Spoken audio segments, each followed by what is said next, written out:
But look, it's really nice to be back doing these things face to face. I was at the Advantage conference overseas, which was fantastic a couple of weeks ago. Now back here, they're really kind of cathartic, these things to do face to face rather than having to do Zoom all the time, aren't they? So really challenging backdrop, macroeconomic backdrop, like you've just heard. I'm going to just tell you a few things that we're seeing from a travel perspective, and you might agree with some of this, you might not, but great to hear any thoughts or questions or comments afterwards. I thought I'd start with just looking at the Barclays card data because it seemed appropriate given where we are. But just as a quick reminder of how the consumer spending has evolved over the last 12 months or so, because Barclays card data is a big sample. It's something like 30-40% of overall card spend. And tracking this month on month, you can see that throughout 2021, after the real kind of doldrums of the pandemic, it had started to build quite nicely, and we're starting to see that spending come back. You then hit this Omicron valley and saw, basically 2 or 3 months of the recovery wiped off. But then we did see this kind of very quick bounce back in February and March, and the April data should come out in the next couple of days or so, and I very much expect that upward trend will continue. So these are comparisons against 2019. So you can see that, in March, spending going through cards on travel was only about 9 or 10% behind where we were pre-pandemic. So really starting to see that come back. But I think when I look at our travel companies, our clients, they're all having to get used to very different business models, very different working capital cycles, and cash has been squeezed for a whole variety of reasons. And there's a few on the screen there, and let me just sort of pick off a couple of them. Because booking curve, I think, Mike mentioned it a little bit earlier. Throughout the pandemic, we've seen this trend of booking windows shrinking.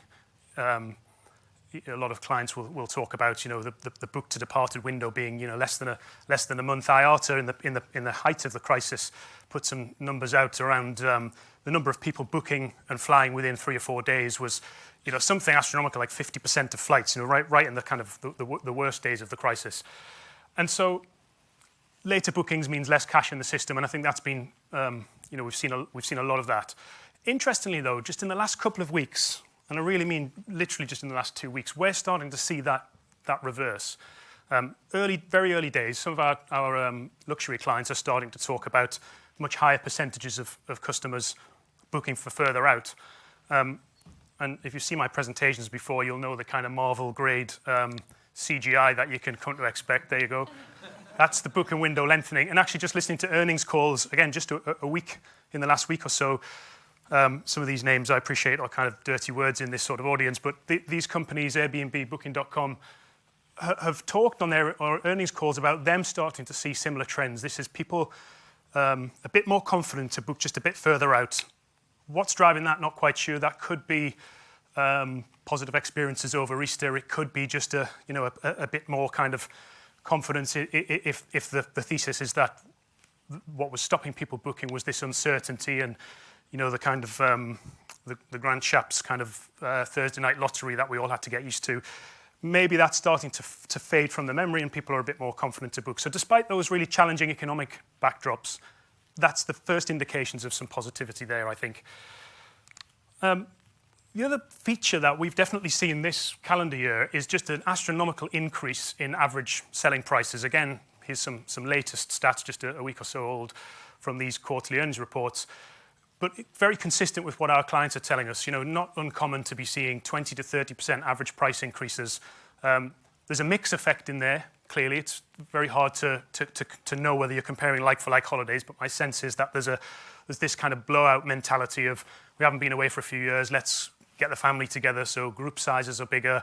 You're seeing more people kind of upgrading to upgrading the quality of accommodation and what have you. So that's definitely baked into that. But there is definitely a like-for-like price appreciation in there. So great from a top-line perspective. And my sense is, go back to 2019, where we had one very kind of irrational and dysfunctional tour operator that was doing a lot of discounting early in the season. We don't have that now. And my sense is that this summer, it'll be a very late booking market still, even though we're starting to see that window open. It'll still be late, but you won't see prices being trashed. And so if you can hold your nerve, it feels like it will be a good late market. It's certainly building that way. What I would say, though, is that strong growth top line isn't necessarily translating into improved margins. We're not seeing 30% more profit margins, and there's a few obvious reasons for that.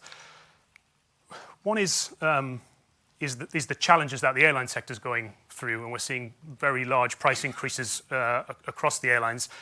Here's one of the reasons for that. It's partly capacity. So airlines are starting to step up their capacity back to pre-pandemic levels. These percentages are, again, just coming out over the last few weeks of the latest business plans from those various airlines. And you can see that that's built a lot further on from where it was at the start of the year, but it's still some way behind the overall flight capacity that we need. And we've just seen in Easter what happens when airlines try to rush capacity back too quickly. And you're now seeing large numbers of cancellations for the summer, really just to try to create that space in the schedules, because rushing back capacity is a real challenge. I think if you overlay that with the fuel price sort of conversations, we've just heard a lot of detail around what's driving those energy spikes. And we've already started to see some airlines pushing through surcharges. Now, a lot of that is a particular function of, again, what's gone on over the last couple of years. So airlines lost billions on hedging during the pandemic. So hedging is the way they kind of smooth the ride on their fuel price, and so they. It doesn't stop the high price of coming down the road, but it helps you smooth it. What airlines found was that suddenly when demand created, they were left with these very expensive hedging contracts that they still had to see through, but they no longer needed the fuel because they were no longer flying the planes. So what a lot of airlines did was just simply rebase their hedging policy. Some cases, Wizz Air, for example, stopped hedging altogether. So when Russia invaded Ukraine and the fuel price spiked, these airlines were very, very exposed, and have even the ones that have hedged have got historically significantly lower levels of hedging arrangements booked. And fuel is something like a quarter of an airline's cost base. So for those reasons, it's just unsustainable, and just some of the airlines on there that we've seen pushing through surcharges. Haven't seen it yet in the cruise industry, although we did, I think, back in 2007-8, when there were similar shocks to the oil price particularly, we did see some of the cruise lines push through fuel price surcharges. Fuel generally in a cruise company is a much smaller proportion. It's for about 10% of the cost base compared to the 25% in an airline. Surcharges obviously represent a major issue for tour operators. I won't go into loads of detail on this, but as you probably know, if you're a package organizer, you're very restricted on when you can pass those surcharges on to the customer. So you can very easily find that you're kind of trapped where the supply side has increased, but you can't pass that back on and recover it from the customer. So some real challenges ahead on the cost side. The other major cost increase, and we've just heard a lot of that this morning, so I won't spend a lot of time talking about it, but it's the salary increase. A lot of our customers are modelling a 5% sort of increase in their staff costs, but when they're trying to recruit people, and of course this is a sector that has had to make a lot of people redundant and is now desperately trying to bring them back into the industry, the reality is they're having to offer significantly more than 5% to bring those people back. So we're seeing a real increase in that cost base, and so for that reason, a 20-30% revenue increase on the average holiday you sell is just not translating into the increased profit at the bottom end. So recruitment is clearly the biggest challenge, I would say, in most of the conversations I have. The second biggest is this fear of the cost of living crisis, and again, we've heard a lot of that this morning, so I won't talk a lot about that. My sense is that right now, the summer 2022, the consumer is faced with a sort of challenge of, one, this desperation for a holiday, and two, this kind of fear of what might be coming down the tracks. And I think this summer, the shape of bookings, the dynamics feel like the holiday will win. People will go on holiday, they'll book late because just simply they haven't been away for ages. I think when you start to get to the back end of the year, though, that's where you're insulated to a lot of extent from the fuel price increase during summer because it's a nice warm day today, for example. People can turn the heating off and not sort of suffer the worst of that. But it's once you start to get into the winter season, I feel like that will start to pick up. You then will have had almost a full year of inflation at this kind of 8 to 10% level, salaries not keeping up in time with that, and then you're turning the heating bill on and seeing those extra costs coming through. It could really start to bite then. just in time for the the winter booking season, or even next January's peak sort of summer 2023 booking season. And so you perversely you could get to the situation where the back end of this year it's actually cheaper for people to go to Barbados than to turn on their radiators. So I thought you might want to use this in your brochures, just to try and sort of generate a few more bookings. But look, cost of living crisis generally is going to be a real challenge, and I think my fear is that it's 2023 that maybe bears the brunt of that, whereas 2022 I think there's still that demand there. So that's all I was going to say on booking trends. Just a couple of other quick thoughts. One of the features, certainly in my line of work over the last couple of years, has been the real challenges of managing stakeholders. And I was trying to sort of think of a way to really summarize what it's been like for the last couple of years. And I came up with this. Now, you'll all be familiar with this. This is the Royal Rumble, the jewel in the crown of the WWF. This is the 1994, which was a classic. And the feature of the Royal Rumble is there's kind of no rules, and it's everyone onto everyone, and that's what it's been a bit like. So, for example, here you've got ABTA asking for additional bonding from this guy. They've changed their rules. I won't go into loads of details because I know Chris is going to cover all of this later. You've got IATA have got this guy, brought him to his knees, demanding additional financial security, but they've actually fallen out of love with one of the only insurers available, so now everyone's having to cash back it.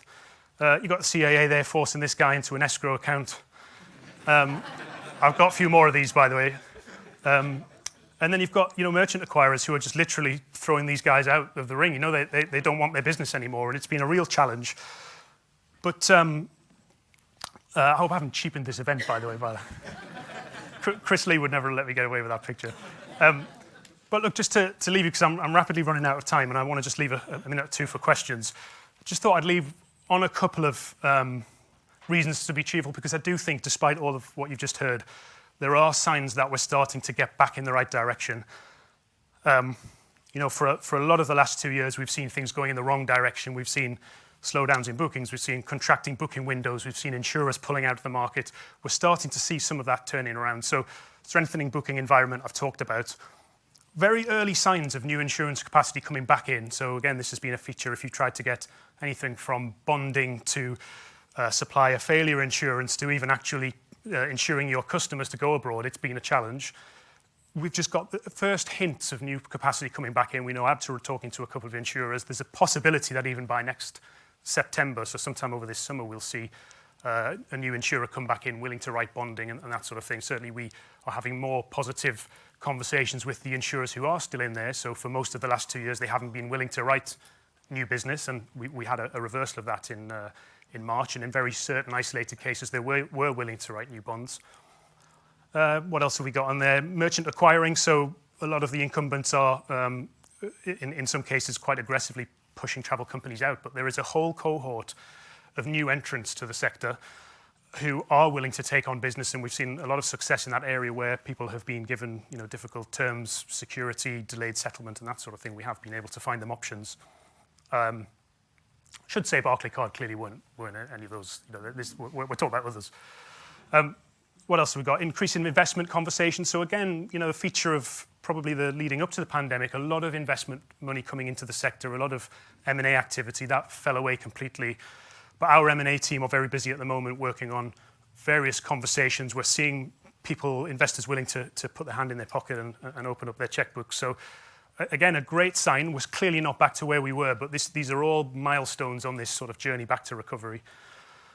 And look, that's we're running up on time, so that's probably all I'll cover there. But I do just want to leave it on a positive message, because it does feel like after a really, really challenging couple of years, and a lot of what we've stood up and talked about has been the challenges that we faced, it does just start to feel like the recovery, we've sowed these seeds and they're starting to take hold.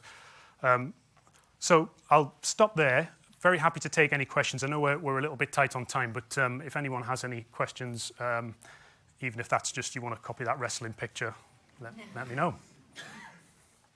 Who won the Royal Rumble in 1994? I'm gonna say it was Ric Flair, but I don't know. Someone might correct me. Thanks, Chris. Anyone else? All right, great. Well, look, we'll leave it there. Really great to be back. Hope you found that useful. Hope I didn't bring down the tone of this what is a blue chip event too much. But look, great to see you all, and thanks very much for listening. Thank you.